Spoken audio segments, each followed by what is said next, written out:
Karim Sy, donc je suis le fondateur de Jocolab, qui était un des premiers espaces de créativité en Afrique, aujourd'hui un réseau, et depuis maintenant presque un an, président de Digital Africa, qui est une initiative impulsée par le président Emmanuel Macron pour justement arriver à rimer ce monde numérique et arriver à révéler les talents africains à niveau international. Je préfère parler de villes wise, donc pas forcément smart, dans le sens où pas tout électronique. Je pense qu'il y a et ça pour ça l'Afrique peut être un grand vivier de créativité, pas forcément du tout numérique avec des capteurs de partout.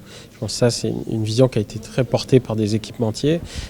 Aujourd'hui il faut se penser une ville qui répond à des besoins des gens, une ville qui reste aussi humaine. On voit comment le numérique peut nous déshumaniser et nous faire rentrer dans des logiques d'individualité et casser ce lien social qui fait aussi la richesse de notre humanité et qui fait notre humanité tout simplement.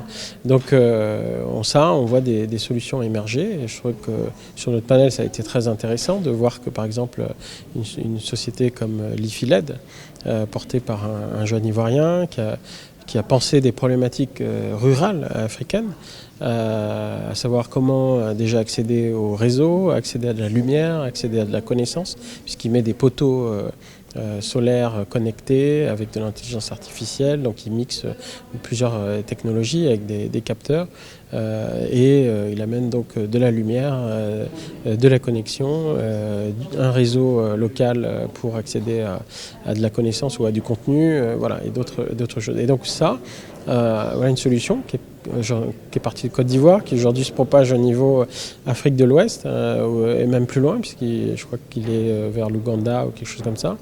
Et aujourd'hui est venu en France, dans le technopôle de l'Artois, pour se développer sur la France. Donc on voit aussi l'intérêt de cette nouvelle dynamique où le monde se pense ensemble son futur. Un futur qui doit être justement prendre en compte des problématiques telles que le climat.